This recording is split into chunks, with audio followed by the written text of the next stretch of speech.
Iran যুদ্ধে রক্তের দাগ এখনও শুকায়নি, অস্ত্রের ঝনঝনানিও যেন কানে বাজে। এরকম সময় সামরিক বহর ও ক্ষেপণাস্ত্র দিয়ে সাজিয়ে তোলা হলো গণবিয়ের মঞ্চ। জানফাদা বা ইরানের জন্য আত্মত্যাগের অংশ হিসেবে এই বিয়ের আয়োজন করে দেশটি। এ আয়োজনে আসা তরুণ তরুণীরা যুদ্ধে জীবন বাজি রাখতে প্রস্তুত। সোমবার রাজধানী তেহরানের ইমাম হোসেন স্কয়ারে অনুষ্ঠিত হয় ব্যতিক্রমী এই গণবিয়ে। এতে অংশ নেন 110 নবদম্পতি। অনুষ্ঠানটিতে একদিকে যেমন ছিল ঐতিহ্যবাহী বিয়ের আমেজ, অন্যদিকে তেমনি ফুটিয়ে তোলা হয় তীব্র দেশাত্মবোধের প্রতীকী রূপ। নির্মাণে নাম্বার 1 শাহ সিমেন্ট।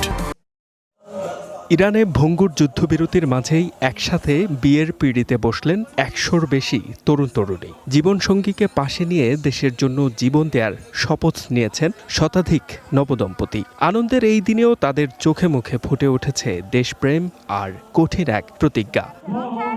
হ্যাঁ, আমরা এই অভিযানে নাম লিখিয়েছি। আমরা দুজনেই কথা দিয়েছি, যদি যুদ্ধ শুরু হয় তবে পরিস্থিতি যাই হোক না কেন, আমরা একসঙ্গে দেশের জন্য লড়তে যাব।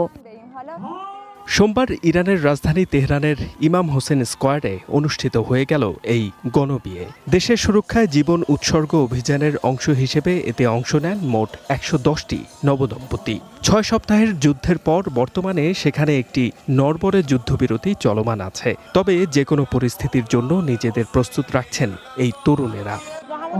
একেবারে শুরু থেকেই আমরা স্বামী স্ত্রী এই অভিযানে নাম লিখিয়েছি। কাজের ফাঁকে যখনই সময় পেয়েছি আমরা দেশের পক্ষে মিছিলে যোগ দিয়েছি। দেশের জন্য যখন যা প্রয়োজন আমরা তাই করতে প্রস্তুত।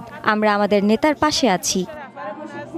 এমনকি বিয়ের এই অনুষ্ঠান মঞ্চের ঠিক পাশেই সাজিয়ে রাখা হয়েছে বিশাল এক ক্ষেপণাস্ত্র, যা মনে করিয়ে দিচ্ছে দেশের বর্তমান যুদ্ধাবস্থাকে।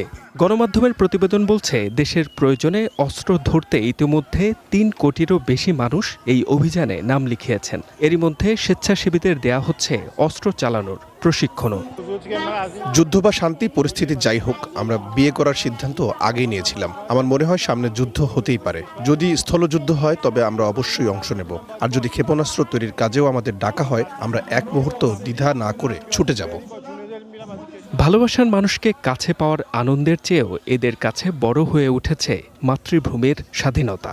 জীবনসঙ্গীকে সাথে নিয়ে এক নতুন জীবনের পাশাপাশি এক নতুন লড়াইয়ের শপথ নিলেন তেহরানের এই নবদম্পতিরা। H A Mataullah, one international desk.